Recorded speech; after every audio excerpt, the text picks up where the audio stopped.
There are many different ways to buy Bitcoin, but the cheapest and fastest way to buy Bitcoin with cash is with a coin flip Bitcoin ATM.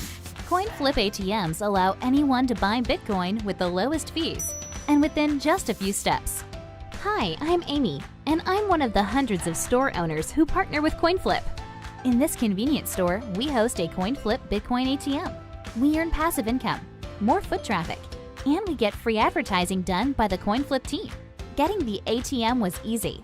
We just contact the CoinFlip team at info@coinflip.tech, and they handle everything with no cost to the store owner. This includes installation, maintenance, marketing, and even 24/7 customer service. We just provide a small space within the store. To get your own CoinFlip Bitcoin ATM and join the monetary revolution, contact CoinFlip today. info@coinflip.tech or fill out the form at request.coinflip.tech.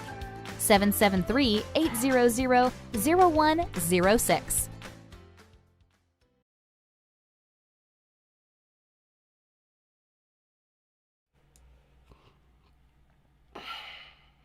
And we're live, bro. How goes it?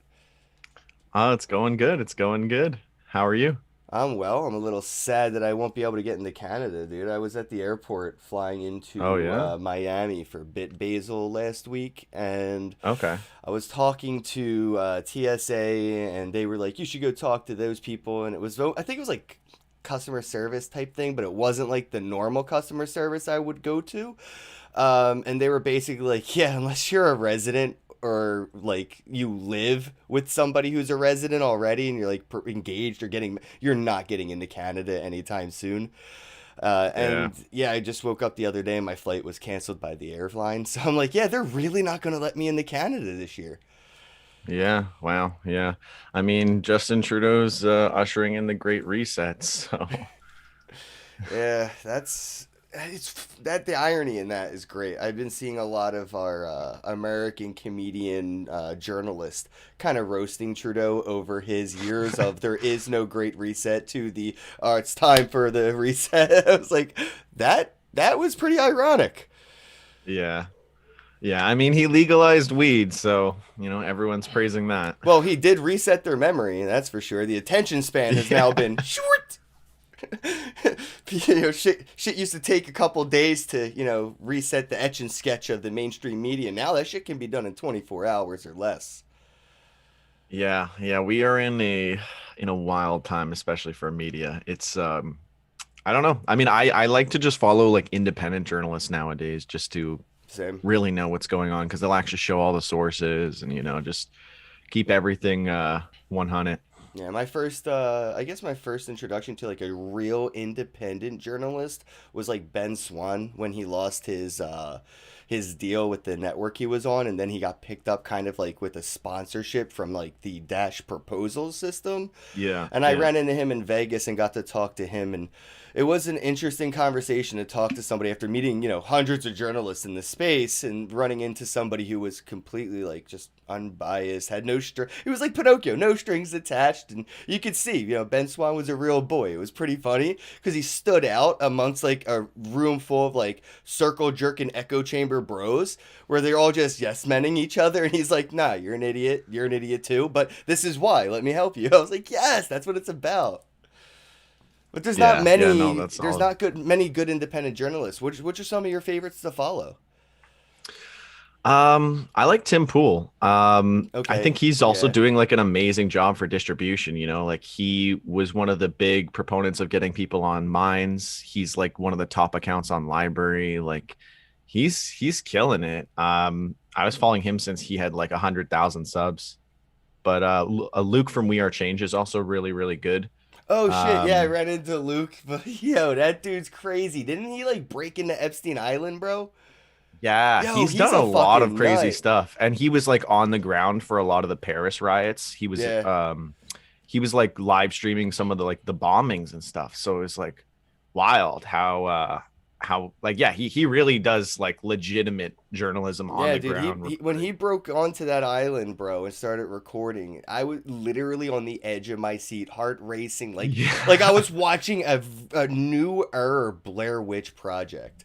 Yeah, they're like running and like it was wild. Like That's real journalism. You don't get a lot of that nowadays. And I know like Tim Pool would talk a lot about like how he'd be on the ground for like 3 days and he'd see like mainstream journalists come in, film for like 30 minutes and then just leave. Oh, looks like YouTube's having a buffer issue, but everything is fine on my end, bro. It says excellent connection on the YouTube studio. Oh, my kilobytes, they're not high. Whoa, they are very low. Bear with me, everybody. I, As soon as you say Epstein. yeah, right? Dude, no, seriously, my internet just started to go not good out of nowhere. Now it says, yeah, now my connection isn't excellent. All right, what just happened? Maybe I did get in trouble. Is there like a bot out there just waiting? That is so freaky. All right, hold on.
All right, we're back.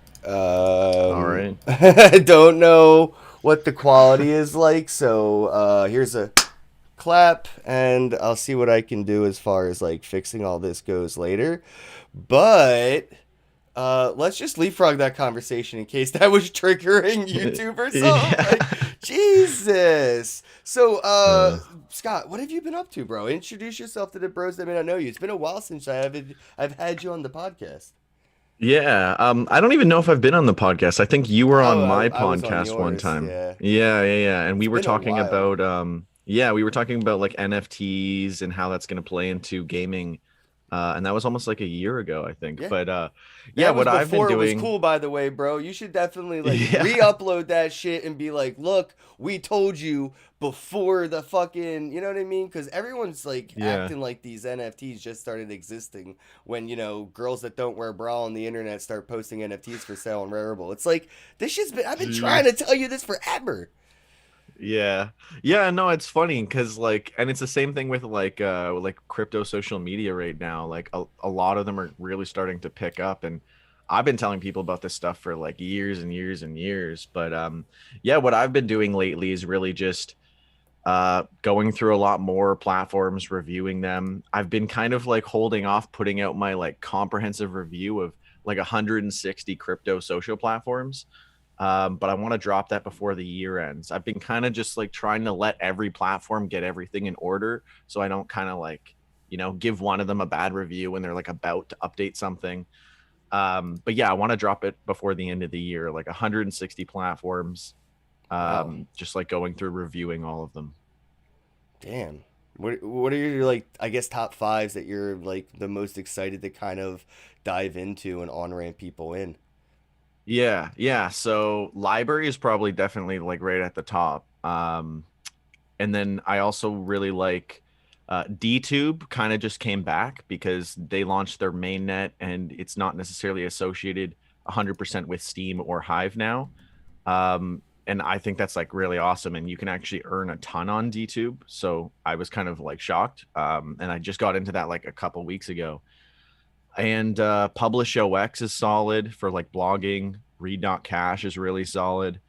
Yeah, there's a lot of these like small ones that are really starting to like pick up. SoMe, you can earn a lot on SoMe. There's a lot of really solid platforms out there. But yeah, top five, I probably throw all those in the top five along with Hive as well. So maybe top six, but yeah. All right. No, that's awesome. I think, all of them I've heard of before. And I think what's really going to be funny is seeing um, these influencers that don't give a shit about crypto or, could care less about hodling kind of adopt these platforms and become like, Mm, and bring that audience from there to there, like yeah. you were mentioning with like Tim Pool kind of bringing people to like Minds and Library and shit like that from his huge YouTube following.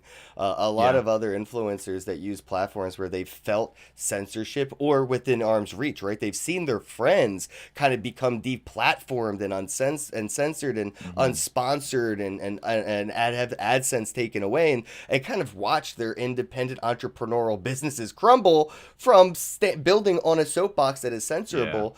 They're now motivated and incentivized to experiment with these platforms outside the norm, and they could give a shit less about making money or pump and dumps or the fact that it's crypto, or they just want to know that it's like uncensorable and immutable, and it's distributed, decentralized across many servers, so nothing can happen to their, it's a lot of effort that these mainstream entertainers put into their content. And we're even seeing like people like Little Yachty getting into tokenomics and tokenization. Yeah. It's this Yeah. big shit happening in the space right now, and it's not really so much about like what it was in 2017 and 18 where it was just like ICO shills. Like this is now like real utility adoption where people are actually doing something with the tech. Yeah.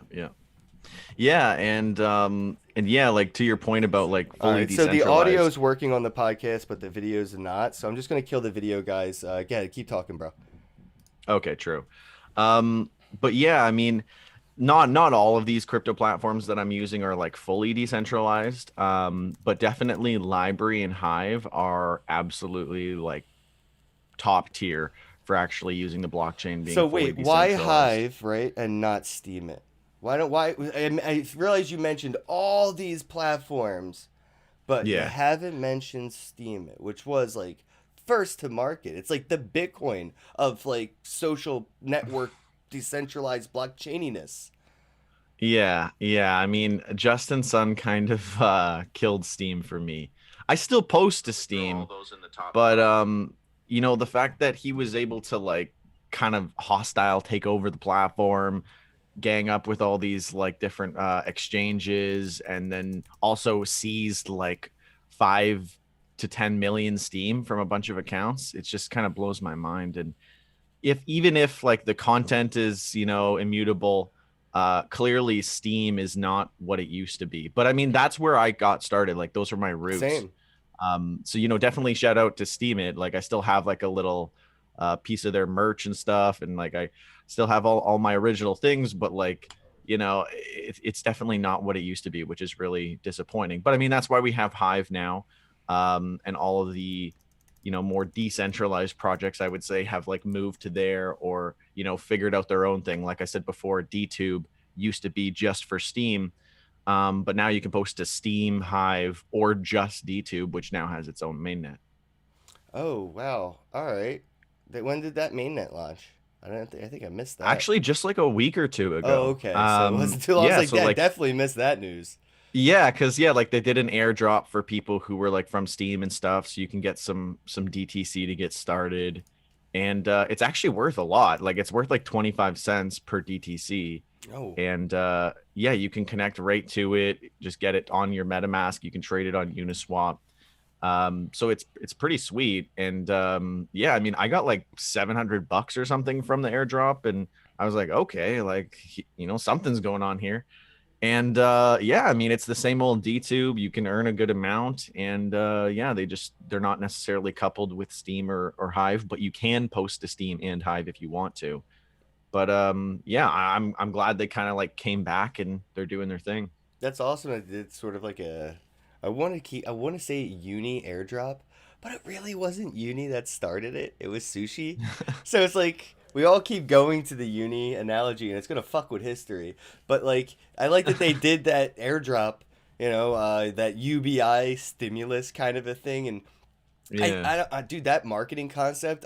When airdrops were like popping in 2017, I was like, yeah, this is exactly how marketing will be done moving forward. Everybody thought it was just a scammy thing. Nobody legit would ever do something like this, and now look at it. Like Coinbase Earn, all they do is give away money for free.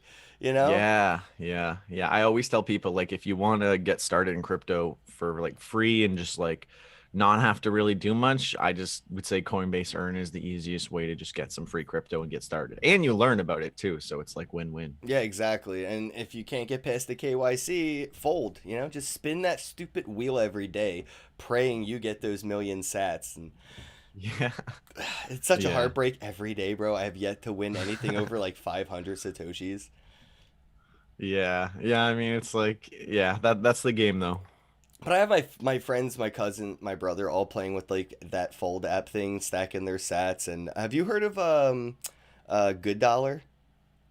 No, I haven't. What is it? Dude, it's insane. It's like this weird stablecoin project done by eToro. So it's eToro's little like test net baby thingy it's trying to do, and it's basically universal basic income that uses liquidity pools to provide dividends for those that need to claim income. So you could Okay. provide the liquidity and give the money to the pool, and then through that mechanism, they use a very small layer of KYC. It's like I opened up the app and I only had to do it one time. It was like a weird Zoom call without being a Zoom call. Like it said Zoom at the bottom, and then it just had a window for my face, and it said like line up your face and then move it around, and that was it. Mm. And basically, I think they had just had to make sure people don't make multiple accounts, Yeah, and yeah, that's yeah. the Kind of easiest like how way to do voice that.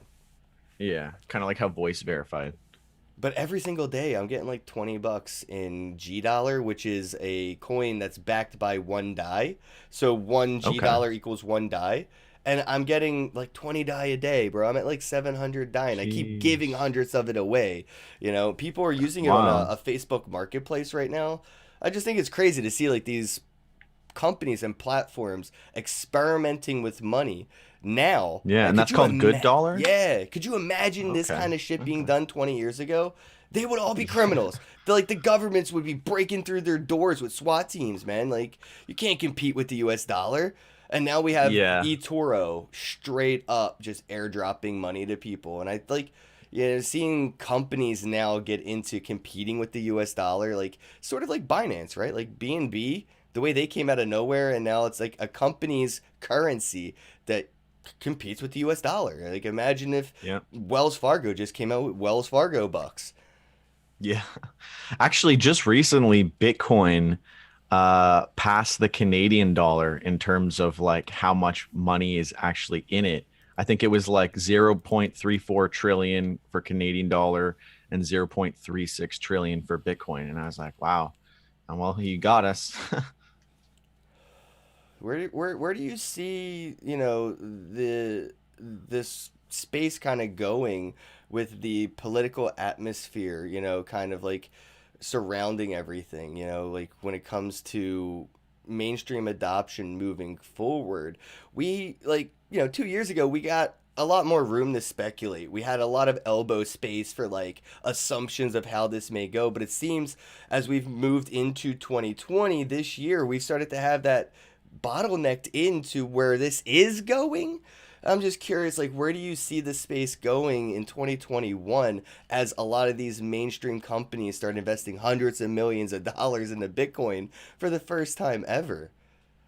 Yeah, yeah. Like recently, Guggenheim was getting approval for like 500 million, I think, to put into Bitcoin. So like that's going to be huge. Um, Yeah, I recently did a video on how the US money supply printed 23.6% of all US dollars in history in 2020, which was the largest increase in the money supply ever. Mm-hmm. That will lead to just like crazy inflation, which is going to massively boost Bitcoin and the need for Bitcoin. And I think the dollar index is already down 10% for the US dollar. And I mean, it's basically the same thing here in Canada. But I think that's going to push tons of people towards scarcity assets like gold, like Bitcoin. And because of COVID, it's obviously easier to get something digital. So Bitcoin is the answer. And I think people are going to realize this more and more. And I mean, we're in the later half of a halving cycle. So, hopefully Bitcoin keeps going bullish and we see some crazy action over the next year. Have you seen this, like, I can't remember who did it, but it was like a chart that looked at the bottoms going to the halving, and it's like a certain amount of days, and then from the halving to the next all-time high is a certain amount of days, and they basically pegged it where it was like the same amount of days on both sides, and then someone basically came up with this thing that October 4th will be the next peak for Bitcoin. Obviously, an exact date is not like legitimate because it would get priced in. But I think that'd be wild if it could actually be like calculated that it's going to be like somewhere around October is going to be the next peak. Interesting. I mean, there are some time travelers who have been very accurate throughout the past couple years when they've spoken about Bitcoin and pretty large events. Like, it's interesting to see, that kind of unfold and play out. I'm more so worried about like what I've kind of been seeing, or at least, well, I can't say that. I've been thinking Coinbase has been doing by fractional reserve Bitcoining. That scares the ever loving shit out of me, dude. That we aren't Yeah. auditing these custodial services, and it's just no one cares. It's like, you guys, this isn't unbanking. What is happening is you're banking Bitcoin. It's exactly what Andreas has been warning us about. It's strapping a fucking horse to a goddamn Lamborghini and having it trot it through the mud. It makes no sense that people Yeah. are excited about fucking Cash App and PayPal adoption. I'd be excited if it came Yeah. with an audit. Or they gave us their Yeah. public address so we could actually see how much they have. Yeah, man. Like, I keep telling people, like, don't get so excited from PayPal. Like, we're happy, we got the awareness, but now let's educate people that like this is not the right way to be investing in crypto. All my friends keep coming to me and they're like, "Oh yeah, like I'm on this stock exchange and now they offer crypto, like I'm going to buy crypto there." And I'm like, "No, no, no, no, no, no. Any stock exchanges that offer crypto options are the same as PayPal. They hold the crypto themselves, and you don't have the keys." Yeah, So doesn't like like fucking just Robinhood or something have Bitcoin on it now? yeah. Robinhood, PayPal, Wealth just any fiat payment processor or stock exchange, you can almost assume is not going to actually give you the crypto. So, Right. you know, Right, unless you can withdraw it. I think Cash App lets you withdraw now. PayPal, that's probably going to come soon. But just like with Coinbase, when there's movements that they can't afford because their reserves don't have it in the funding, they just freeze accounts until they, Mount Gox fucking fix the situation. That's how they've been yeah. doing it the past couple years, just failing forward, like one little Mount Gox switch at a time. That's Coinbase. Yeah, and I saw that I went through the like PayPal FAQ for what they're going to be doing with their crypto. I think they're only going to allow you to spend it or send it, like not actually withdraw it, but you can transact it only through their approved network. So like if there's vendors that aren't approved by PayPal, then you can't spend your crypto there. But if they are approved by PayPal, then you're allowed to spend there. But they'll also have the ability to like review and potentially just deny transactions. Yeah, So I it's talked it's about this, definitely man. It's not what you want for whitelisted crypto. addresses, and that's how they're Yeah. going to centralize Bitcoin through whitelisted addresses and Yeah. mandatory KYC for those whitelisted addresses. And I don't think people are ready for this shit. Like, I've kind of been like, we don't really want mainstream adoption. Like, I don't want Walmart getting involved. This isn't for them. And everyone's been rooting for it. And I'm like, yo, you guys are gonna get your mainstream adoption, but I hope you're like understanding of the potential implications that has for something that is still this young. It's so young to be being adopted by mainstream. And like I mentioned earlier, with these institutions investing hundreds of millions of dollars, bro, they're not doing it like they would have done it 5 years ago. They're doing it OTC. It's not reflecting on the market, and it's really hurting Bitcoin. And you add that to the fractional reserving of it, and it's suppressing the price drastically. Multiply that by the fact that it's paired to the US dollar that's printed for free. It costs them nothing to fucking print this shit, and you're willing to sell your scarce proof of work asset for it? This is the most undervalued technological fucking thing ever, bro. It's so undervalued, and it's going to stay this way as it goes into mainstream adoption, man. Like that fucking 6-7 figure Bitcoin may actually never come because of OTCing and fractional reserving Bitcoin, or it may not come as soon as it should, which scares the shit out of me, man. Like nobody's ready for this mainstream manipulation.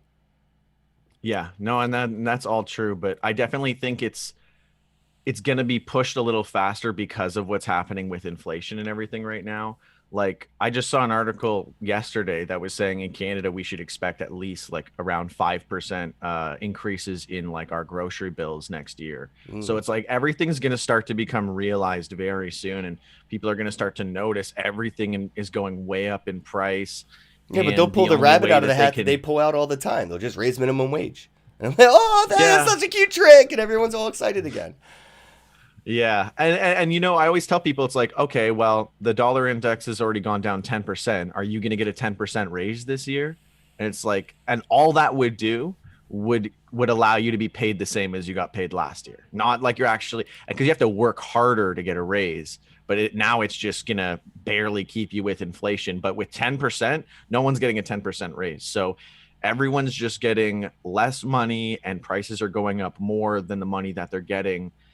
But I say the only way to really deal with this kind of stuff is to invest in scarce assets like Bitcoin. And but people that can invest, realize this before it's too late. That's small. That's a very, very, very small group of people all around the world that even have that chance to use the word invest. You know how many people live paycheck to paycheck? About 80% of Americans, at least. You know, like there was an article not too long ago about 70-something% of Americans don't have $1,000 in case of an emergency put away. So the being able to invest, that is a privileged opportunity for a lot. But I would say going forward though, like I guess previously the way that you'd look at it is like this is a way to make some money. But I think going forward, as things get worse, it's going to be simply like, just to not lose money, I need to buy Bitcoin. Whereas before it was like, oh, let's invest, let's make money. Now it's going to be like, just to not lose money, I need to hold Bitcoin.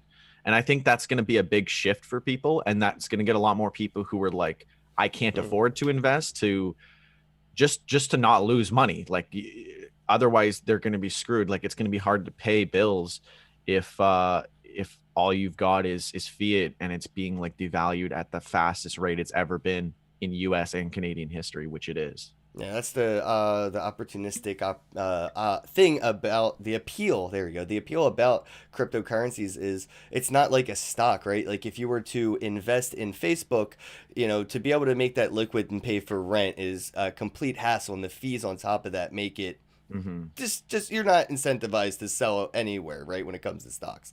But when you do this with cryptocurrencies, you know, you can pay your rent with Bitcoin.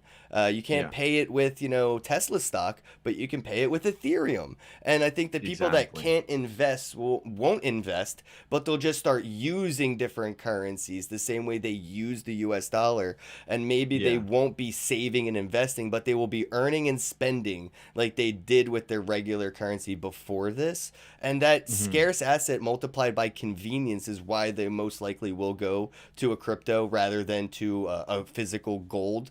And I think we're going to see a leapfrog. I'm curious what your thoughts are. We're going to see a leapfrog of a generation that doesn't even touch stocks. The stock market is completely shit fucked because nobody in like the 20s under is going to be investing in that market. It's completely blockbustered. And once the generation that does throw money into it, that's it. It's completely barricaded off with their accredited investing, brokerage, all these gates that they put up are finally suffocating them, dude. They're starving to death in this fucking paradise that they created, and it's not sustainable when people stop throwing them resources. And I think that's what we're going to see, is this leapfrog away from stocks into tokenized assets.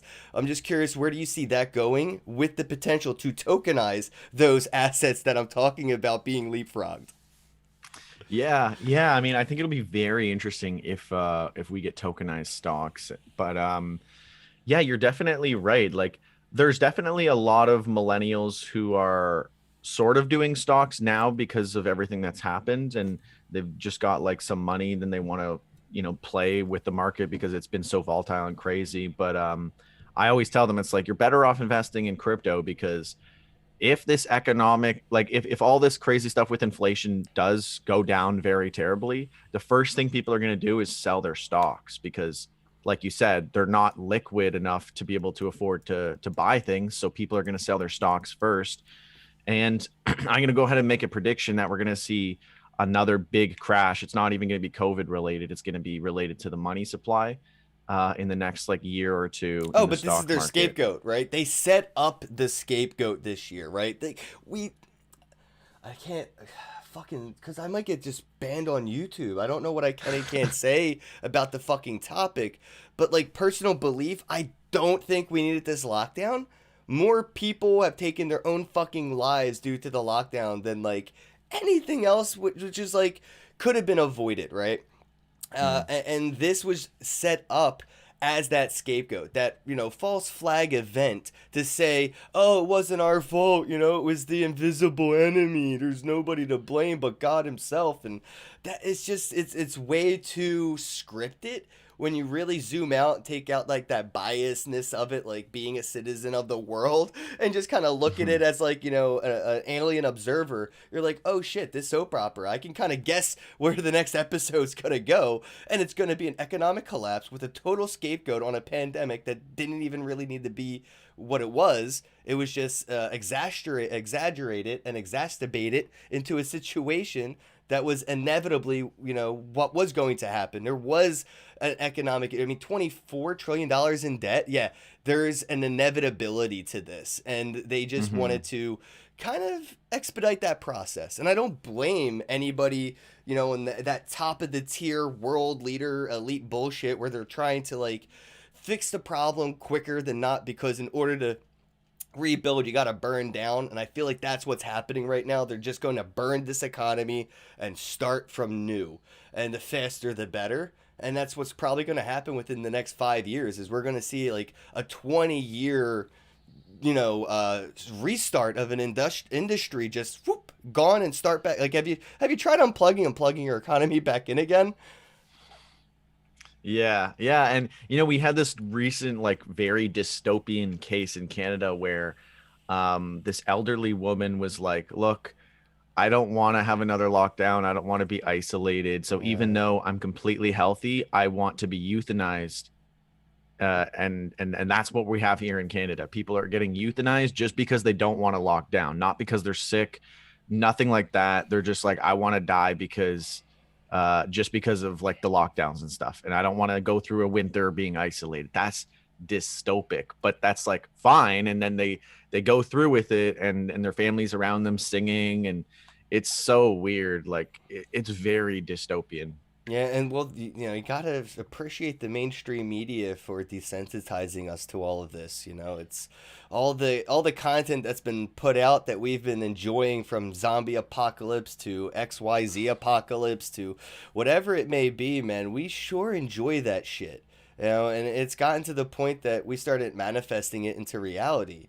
It's really crazy to see, but it's a nice thing, though, because if we didn't have that desensitization to the reality of the facts, it would just be complete pandemonium. You think like the lack of toilet paper was like a bad thing? Like, could you imagine, like, seriously, like people were panicking and like looting over like, oh my God, there's no toilet paper left on the shelves. Yeah, all right, but like without the mainstream, like it would have been like obviously bigger. We would have noticed more, and we would have talked about the real issues, not toilet paper Mm. being, Yeah. supply loss. But I think it would have been a worse reaction to the real reality, right? And the fact that we're kind of catered to and spoiled in that sense, when things do go wrong, we always have that silver lining of, well, it could be worse. Have you seen Yeah. have you seen, The Walking Dead, bro? It could be worse.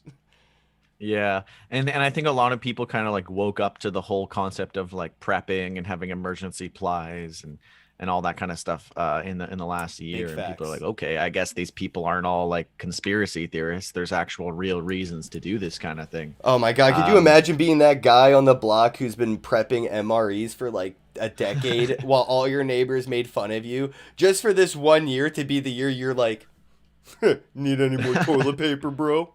Yeah, I got yeah. it. The preppers finally win, bro. And they're not just prepping MREs anymore. They're prepping Bitcoin. They're prepping decentralized technologies and IoT, the Internet of Things that can help sustain them, not just through, physical resources, but through those digital resources. Like not like we're seeing Bitcoin transactions happen over CB radio. Could you imagine Yeah. seeing like a Walking Dead Bitcoin transaction happen over a fucking voice walkie-talkie? Cause it can be done. Yeah, that's wild.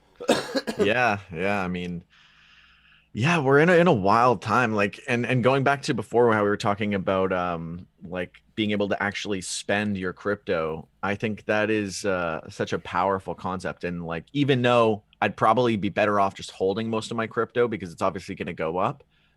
Well, I assume anyways.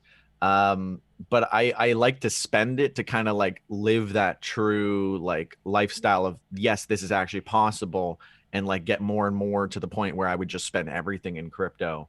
And I think a lot of people should kind of like play around with that because it's fun spending crypto. Like it's cool when I go to the store and I'm like, they're like, all right, like, what are you spending with? And I'm like, Bitcoin. And they're like, what? It's Right. like, yep. Like, I don't know.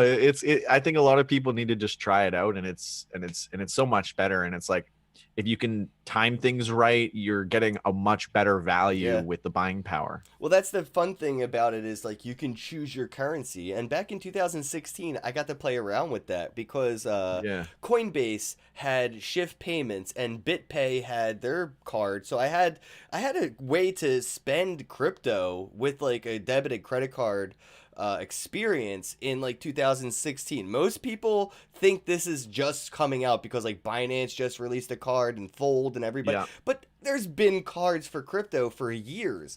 One day I'd wake up and look at my phone and say, well, I have three currencies on Coinbase. I think it took 2017 to get to that point. But, in like 2017, I would open up Coinbase and I would look and be like, oh, I have Bitcoin, Ethereum, and Litecoin. Which currency has done the best since my last investment? And I can use that at the grocery store. So if Yeah. Bitcoin was doing better than the alternatives, I would use it, or vice versa with like Litecoin or Ethereum. But I actually had a choice every day to use whatever currency was doing the best that day. And Yeah. it was just so freeing. I mean, I had US dollars, but it always looked like, obviously back then, hindsight, guys, but I was like, bro, Bitcoin is constantly getting me more at the store over every 7-day period than anything, including the US dollar. So I started Yeah. holding less US dollars, more Bitcoin, and then Ethereum started, and then like I started diversifying and being able to choose which currency is doing the best that day is so empowering that I think that's going to make people more frugal. Like we've seen happen in the space where all these neckbeards and stoners like myself get into crypto and it makes us savers. It makes us frugal investors. Yeah. It makes us more purchase conscious when we go to the store. And I think that that's going to happen even at like, the bottom tier of the economy all the way to the top, where we're going to see that mentality kind of get ingrained, unlike what it is now. Like if I gave you $20, you're incentivized to get rid of it now because it may be worth less tomorrow and get you less Yeah. even farther from tomorrow. So do something with that $20. Got to get rid of it. Otherwise, what are you going to do with it? Get, half of your purchasing power a year later at the store? But with crypto, we've seen the incentive to kind of hold and be more frugal. And just being more mindful of the money that you spend. That's going to be a fun tool to see the average person really play with, because it's not just Bitcoin, Ethereum, and Litecoin now. We have all these social networks that you mentioned where you could earn just by engaging, and now you have all these different currencies that you can choose from when it comes to paying for your eggs, bread, milk, and rent. Yeah, absolutely. And it's wild how much you can actually make. Like, I don't have a huge following on YouTube, and I'm making like $1 a day or whatever from monetization, but then add up all these different social platforms and I'm getting like hundreds to $1,000 like a month just from posting on these platforms. And it's like, that's insane. Like, that could be life changing for a lot of people. And I put out reports almost every month to show people exactly and like how all these platforms are working and stuff if people are curious. But yeah, like I think it's so empowering to be able to earn money without having to like ask people for donations or whatever it happens to be. And you're just getting it from the platform, so you don't have to feel like you're taking anything from anyone. Like, it's just 100% like abundance all the way through. Yeah, worst case, you're asking for an upvote, but you're not asking for a legit, like, straight up Patreon or GoFundMe or a Kickstarter, like, and that's going to be cool to see the way that people adopt these platforms that use those legacy ones like GoFundMe and Kickstarter, where like if you have a good idea, sure, take it to Kickstarter, whatever, or you could go to like Hive or SoMe or X, Y, and Z and post it there and let people engage with it, comment, like, share, and watch you earn the same fucking income from a community that wants to support you just by you giving them the information, them engaging with it instead of, out of pocket donations. It's just through engagement. And I'm curious, like, with basic attention token kicking ass right now. I mean, probably not so much price wise, but like adoption wise, holy shit. Like, thank you, Joe Rogan, for the fucking shout out, because that was legit. But I'm just curious, like, do you see, these platforms that we have today, being forced to adopt these business models of the platforms that we're looking and talking about today, like Facebook and Twitter, tokenized platform economics where we can earn Twitcoin and Facebook coin, or maybe, and I've said this before, but like, do you think like Facebook or not, like Netflix and Hulu will end up paying us to watch them instead of the other way around as it is today? I feel like that would be cool if they did, and that would be like fantastic, but I just don't see it happening. And if they did, they would have some weird like centralized version of it, the same way that like PayPal and all these fiat exchanges are doing. It'd be like Pepcoin, Pepsi's coin. It's a centralized token that you can earn from Pepsi and then trade for other Pepsi products. Yeah, true. But I feel like they'll find a way to centralize it so it's not like what we would want it to be. Like, it's not like you can easily just like, take it off, trade it on an exchange, just put it in your own wallet. It'll be like, you can only hold this on Twitter and you can't, get it out of Twitter, and you can't sell it. You can only buy it, but then you can spend it on Twitter advertising or something. And they'll make it very like token. That makes sense too. Yeah, they don't want people to actually like get money out of the platform via this thing. They want to just take your money and lock it into the platform, like as if you're buying gift cards for Twitter. Right. And I could see that though. Even if they had a centralized, they'd have partners, right? Like Twitter would partner with Doritos and Mountain Dew, and you'd be able to use your Twitter coin to have Doritos and Mountain Dew delivered to your house or something like that. Yeah, exactly. Or like you'd be able to use Facebook coin just to pay for your Netflix subscription or whatever, or the Netflix tokens you earn can go towards your subscription fees or whatever it happens to be. I'm sure people will still like to use it. It'll still be useful, but it won't be what we would want it to be for crypto. But at the very least, it'll definitely offer a nice venue for awareness for cryptocurrency for people who would otherwise not know about it. Because if everyone on Netflix had Netflix coin, they'd be like, okay, like what is this? What's going on here? And they might look more into crypto in general. But I don't want people to get the wrong idea based on these things being too centralized either and thinking they're just one thing. That's why I say like PayPal is not good for what it's actually offering, but it's good for awareness for the entire space. But I don't like it that a lot of people are like, yeah, but because people don't understand, like, let's just tell them to use PayPal. And I'm like, well, I mean, that's not probably the best way to go. It's probably better to be like, look, there is this, but this isn't the best way to do this. Like, let's educate people on what the best practices are. Yeah, you can't just justify, the culture appropriating platforms that are coming into our space, man. And that's all PayPal Because is. people are just like, yo, use PayPal because it'll bring the price up. It's like, no. Like, No. that's not the only thing we want to worry about. Right. And that's the thing with the price too, man. People, I don't care if Bitcoin went to $1, I'd still use it. The price doesn't affect the quality of the tech. It Yeah. just affects the price. I don't care what it's worth as long as it keeps working. The problem is, though, that's the driving factor for a lot of the voices in this space right now. And it's unfortunately not good for the tech because too much price, too much adoption. We've seen what that looks like for blockchains, and they don't handle them well. And I don't want Bitcoin to be in a position where it doesn't look as good as it is because more people are adopting it than it's ready for. And that's what's going to happen with these mainstream institutions getting into the space, kind of, like you said, kind of pushing that mass awareness, I think, too quickly. And we're going to see an on-ramp into the space that this technology just isn't ready for yet. And it's unfortunate that it's going to be made to look bad, even though that's not the case, right? It's just misused technology at the moment. But that won't affect it, regardless of the situation. I don't think that'll affect the long term. But unfortunately, nearsightedness is telling me that we're going to see a on-ramping issue occur. I don't know where, how, or when, but it just has to happen with the amount of on-ramps that's happening and the amount of money that's coming in. Something's going to go horribly wrong, bro. And I'm just ready to buy that dip. Yeah.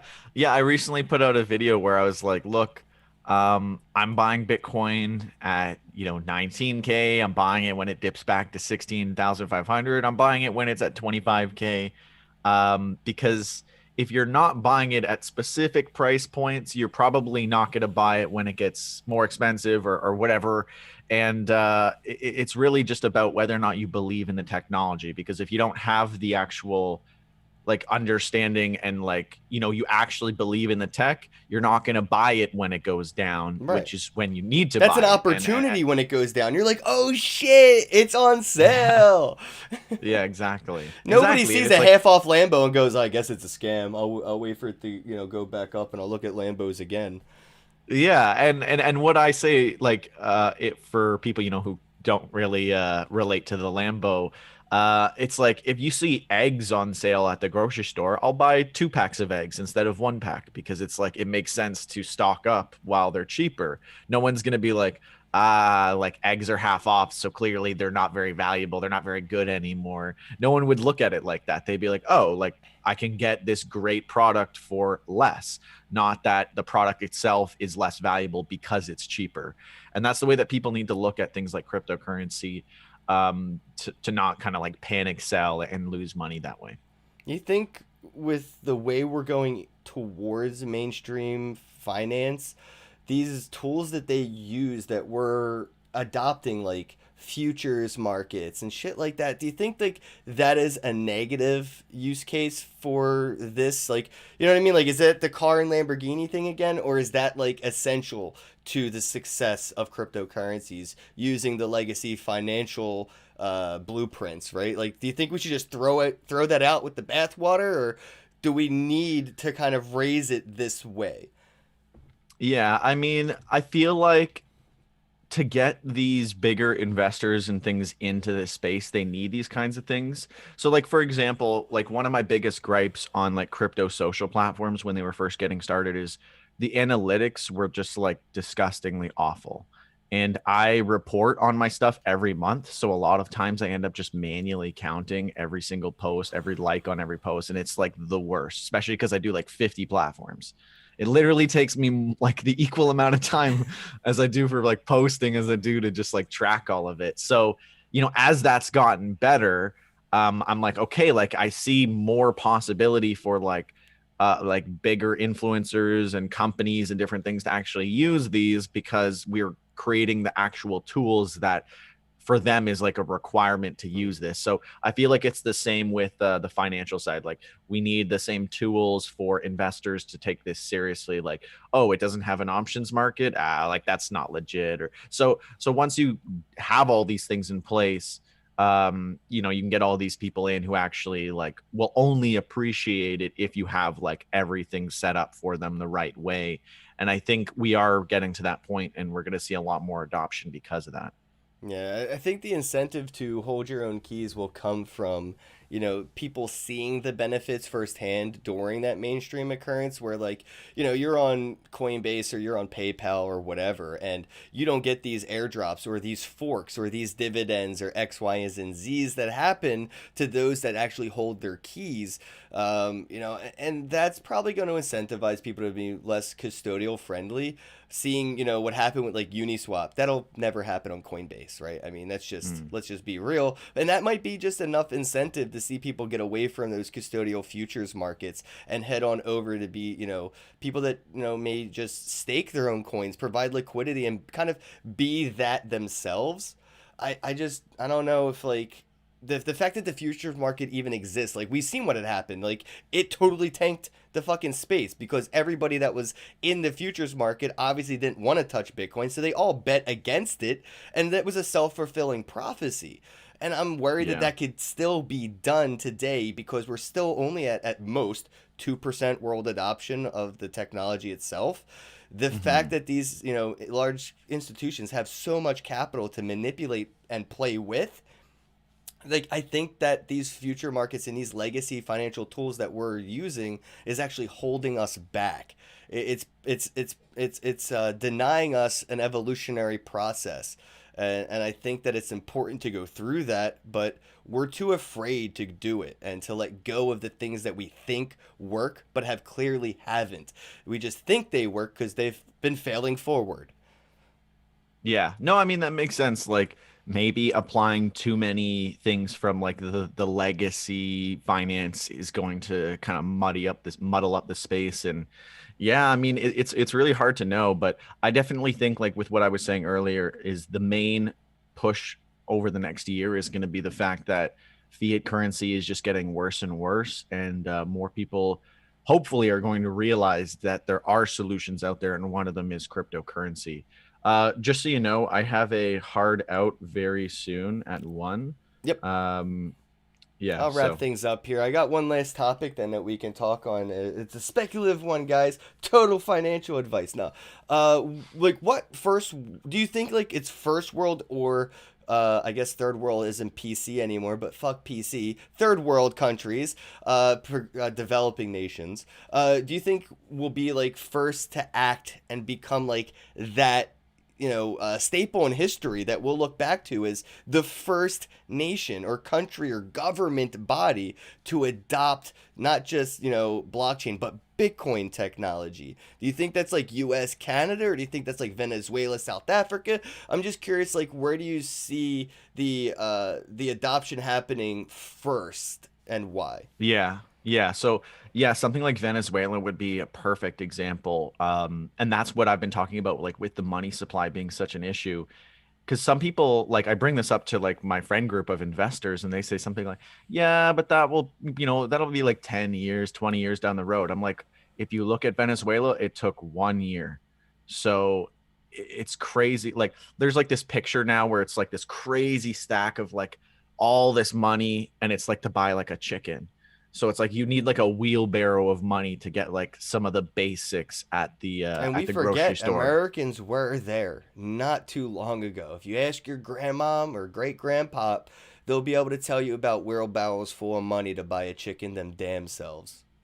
Yeah, and it's wild, but like once this once this happens more and more and more, people are going to realize like they need some sort of alternative.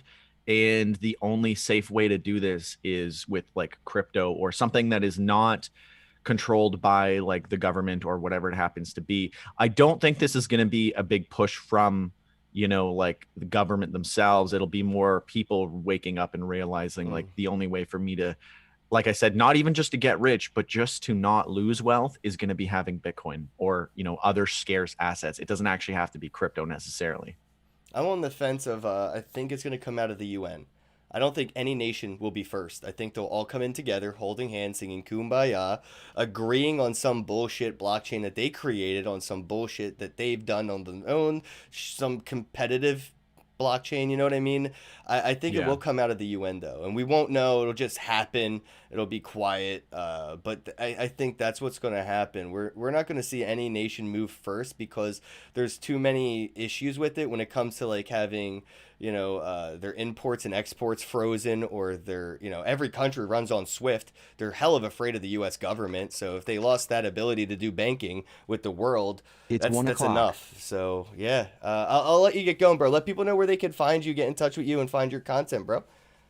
Yeah, so at Scott C Business everywhere. I have my show, Crypto and Things. And yeah, you know, come check it out. I'm on basically every platform. You can watch it on Library or YouTube or whatever. But yeah, man, thanks so much for having me on the show. It was good to just like riff about these topics. It's always a pleasure. Thanks, man. Yeah, I just like shooting this shit. Like I ran into a friend at a bus stop. You know what I mean? Like it's just better that way. I do appreciate the people that go into their, you know, podcast interviews or whatever, like with pre-thought out questions. I can't do that. It's just not fun. I try to have fun when I do this. So thanks for having fun with me, bro. I really appreciate you. Guys, if you're watching this, you can follow Scott. Name is in the title on every platform. I swear to God, if you can fucking think of it, he's on it. And if he's not, I bet if you told him about it, he'd be on it the next day. Absolutely. That should be a game. Try to find a platform that Scott's not on. Yeah. Hey, if someone can find a platform that I'm not on, I'll toss you like a few bucks in Ethereum or something like that. So definitely, you know, DM me on Twitter or whatever. If you can find somewhere that I'm not on, I'd love to see it. It's like a where isn't Waldo. Yeah. All right, guys, I'm wrapping it up. Thanks again for tuning in. Sorry about the video quality earlier. I turned it back on. It looks like everything was fine halfway through. Just YouTube didn't like the early topics, I'm willing to bet. All right, guys, I'm out. Have a day.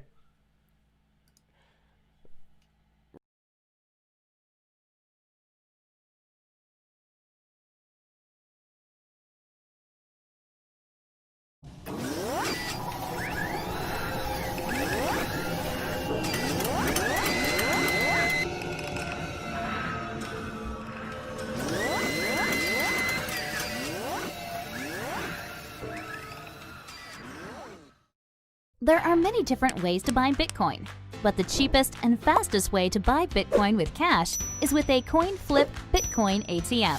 Coin flip ATMs allow anyone to buy Bitcoin with the lowest fees and within just a few steps. Hi, I'm Amy, and I'm one of the hundreds of